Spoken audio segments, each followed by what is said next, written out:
हिंदूंना मात्र नियम आणि कायदे दाखवतात. त्या अल्पसंख्याक मुसलमानांमध्ये फार मोठा पुरुषार्थ आहे असं तर काही ठरवू नका.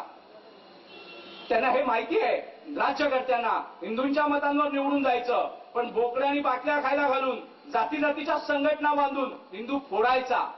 तू हिंदू नाहीये, तू माळी आहेस, तू मराठा आहेस, तू आगरी आहेस, तू कुणबी आहेस, तू भंडारी आहेस, तू बौद्ध आहेस, तू जैन आहेस, तू शीख आहेस, तू महानुभाव आहेस, तू वारकरी आहेस, तू हिंदू नाहीयेस.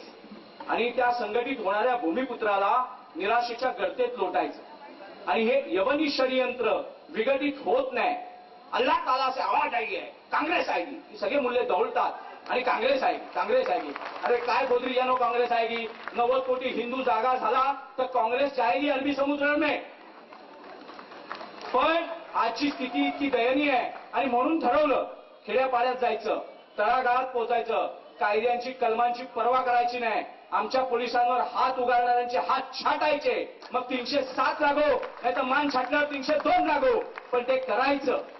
जे दिवस रात्र आपल्यासाठी जागतात, स्वतःचं व्यक्तिगत आयुष्य उद्ध्वस्त करतात, कौटुंबिक आयुष्य उद्ध्वस्त करतात, त्या पोलिसांवर हात टाकला जातो. आणि हे गोट्या बडवलेले बैल जे राज्यकर्ते नपुंसक बसले ते भडवे त्या मूळ व्यवस्थापनावर कारवाई न करता अर्धुल्या गर्दुल्यांवर कारवाई करतात, पाकिटमारांवर कारवाई करतात. पण अबू असीम आझमी मोकळा आहे, शमशेर खान पठाण मोकळा आहे, सगळे आयोजक मोकळे आहेत. एखादा छातुरमातुर रजा अकॅडमीचा आयोजक म्हणून तुम्ही अटक केलात, पण तुम्ही हिंदू म्हणून शपथ घ्या. भारत मातेच्या कुठच्याही सुपुत्रावर, देव देश धर्माला मानणाऱ्या कुठच्याही हिंदूवर ज्या ज्या वेळी हिंदू म्हणून अत्याचार केला जाईल त्याचा प्रतिशोध घेतला जाईल, प्रत्याचार केला जाईल. आणि जर त्याचा अत्याचार होणार, ते अत्याचार थांबणार नसतील तर त्याला प्रत्याचाराने उत्तर निर्माण केलं जाईल. आया बहिणींच्यावर आमच्यावर बलात्कार होणार, आमची लेकरं अनाथ होणार आणि क्या मुंबई का जिगर देखो, मुंबई की जिंदा दिली देखो म्हणून इलेक्ट्रॉनिक मीडिया दुसऱ्या दिवशी बातम्या दाखवणार. फिर मुंबईकर चला नोकरी पर. अरे नाही जाईल तर करेल काय, घरी खाणार काय? काय जिंदा दिली आहे का ती? मजबुरी आहे, नाईलाज आहे. आणि त्या नाईलाजाला जिंदा दिलीचं नाव देऊन फसवता. ती जिंदा दिली नाहीये. रेल्वेतून जाणारा, बसने जाणारा कर्मचाऱ्याला, चाकरमान्याला आई बहीण बायको 100 फोन करते दिवसातून. चहा घेतला का, रुमाल घेतला का, औषध घेतलं का. तिला ते बघायचं नसतं, तिला बघायचं असतं तो जिवंत आहे का, कुठे बॉम्ब तर फुटला नाहीये ना, कुठे अतिरेकी हल्ला तर झाला नाहीये ना. पण ते विचारायचं कसं स्पष्ट, म्हणून मोबाईल उचलतोय का हे बघत राहायचं. ही मुंबईकरांची अवस्था आहे. त्याला जिंदा दिली म्हणतात. म्हणजे अत्याचाराला, अन्यायाला गोजीरं नाव द्यायचं, गोंडस नाव द्यायचं आणि भुलवायचं. आणि हिंदू भुलला. पण आता तो हिंदू भाबडा, निष्पाप हिंदू जसा छत्रपतींमागे उभा राहिला, जसा 350 वर्षापूर्वी वणवा पेटला, आदिलशाही, कुतुबशाही, निजामशाही, बिदरशाही, दिल्लीची मोगलशाही पायदळी तुडवत इथल्या 12 बलुतेदारांनी, 18 पगार जातींनी हिंदू राष्ट्राचा जो वणवा पेटवला आणि औरंगजेबाची दाढी जाळून काढली, दिल्लीचं तख्त गडांनी फोडून काढलं, शिंद्यांनी तिकडे दिल्लीत साम्राज्य निर्माण केलं, महाजी शिंद्यांनी, आणि नामधारी बादशाह बसवला आणि भगवा ध्वज फिरवला आणि गोहत्येविरुद्ध आदेश काढला आणि गोहत्या बंदी करण्यात आली. ती महाजी शिंद्यांची औलाद, महाजी शिंद्यांची संताप या देशाला हवी आहे. गोमांस एक्सपोर्ट केलं जातं भारतातून, जिथे गाईला आई मानलं गेलंय. कारण पूर्वीच्या काळी एखाद्या कवळ्या मुलीचं लग्न व्हायचं, अल्पवयीन मुलींची लग्न व्हायची आणि अल्पवयीन मुलींची झालेली लग्न नंतर त्या मुलींना होणारं गर्भपण, गर्भधारणा आणि गर्भधारणेनंतर बाळंतपण त्या शारीरिकदृष्ट्या विकसित नसल्यामुळे त्या गरोदरपणात त्या मुली मरायच्या अल्पवयीन असल्या कारणानं.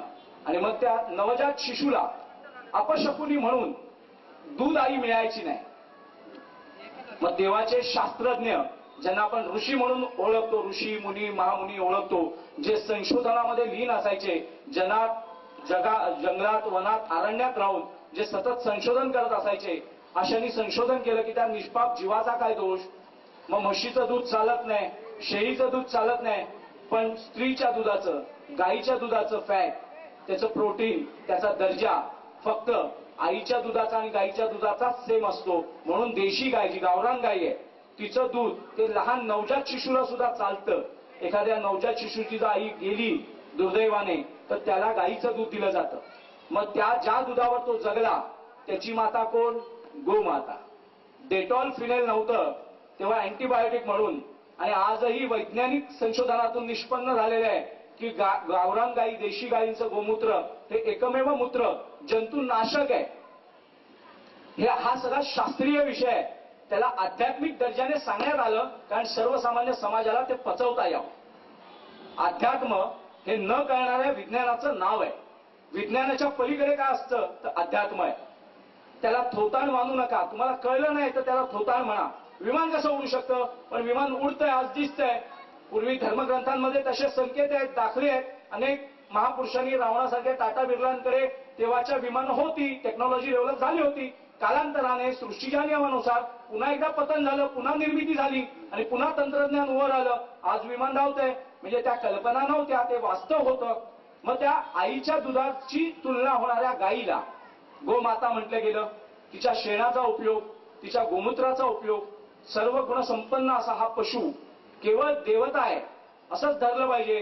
कुठेतरी नैवेद्य दाखवण्यापेक्षा मानवजातीचं कल्याण करणाऱ्या या पशूंचं पालन केलं पाहिजे, पशूंचं पूजन केलं पाहिजे. म्हणून त्या गायीच्या पोटातच 33 कोटी देव आहेत असं समजा आणि तिच्या गोमुखात घाला तर सगळं पुण्य लागतं. म्हणून त्या वंशाची जोपासना केली. ही झाली कृतज्ञता. जाती पाती भाषा वर्ण प्रांत सांगणाऱ्या नेत्यांना ठेचलं पाहिजे. आणि आम्ही हिंदू आहोत, हिंदू राष्ट्र स्थापन होत नाही, राजकीय अधिकार आमच्या हातात येत नाही, पूर्णपणे हिंदू हिताचं राजकारण राबवलं जात नाही, तोपर्यंत हा लढा, तोपर्यंत हे आंदोलन शमणार नाही, थांबणार नाही. London, Europe, America, Italy, France इथे कुठेही तरुणांना देशासाठी, धर्मासाठी सभा घ्याव्या लागत नाहीत. का? कारण तिकडचे सत्ताधारी, तिकडचे राज्यकर्ते देशद्रोह्यांना बुडवायला, ठेचायला मजबूत आहेत. सद्दाम हुसेन, तो जो इराकचा राष्ट्राध्यक्ष होता, त्या सद्दामला राष्ट्राध्यक्ष असून सुद्धा फाशी लावायला वेळ बघितला नाही. खोटं न्यायालय चालवण्यात आलं, ताबडतोब फाशीवर देण्यात आलं. ओसामा बिन लादेन नावाच्या ठेकणाला, उंदराला बाहेर काढून बिळातून अरबी समुद्रात बुडवण्यात आलं. कोणाची काही त्याचा शव दिला पाहिजे हो. काही झालं ना, मृत्यूनंतर वैर संपलं असं काही अमेरिका म्हणाली नाही. त्याची कुठेही कब्र बांधली नाही. आणि ह्या आमच्या हरामखोरांनी एरोरा तुरुंगात त्या अजमल कसाबला काढलाय. म्हणजे उद्या अफजल खानाच्या थडग्याविषयी, खुलताबादच्या औरंगजेबाच्या थडग्याविषयी जो वाद चालू झालाय, उद्या अजमल कसाब विषयी पण तो वाद चालू होईल. कारण इथे देशद्रोह करणं हा अभिमानाचा विषय आहे, इलेक्ट्रॉनिक मीडियाच्या गौरवाचा विषय आहे, मानवतेचा विषय आहे. आणि स्वतःच्या न्याय्य हक्कांसाठी हिंदुत्वाची यलगार करणं, जयघोष करणं हा कायद्याने गुन्हा आहे. आणि तो गुन्हा देव देश धर्मासाठी, आया बहिणींच्या मळवटासाठी आपल्याला वारंवार करावा लागणार आहे. कुणाचीही पर्वा न करता फक्त हिंदू म्हणून एकत्र आलात तर ह्या देशात, या जगात तुमच्या विरोधात जाण्याचं सामर्थ्य कुणाची माय व्यायली नाही. इतके तुम्ही सामर्थ्यशाली आहात, इतके तुम्ही शक्तिशाली आहात. फक्त गरज आहे तुम्हाला त्या तलावात नेऊन तुमचा चेहरा दाखवण्याची की अरे तुम्ही नरसिंह आहात, तुम्ही अफजल गुरु, अफजल खान, शाहिस्ते खान बडवलेले लोक आहात, मारलेले लोक आहात. तुम्ही शिवा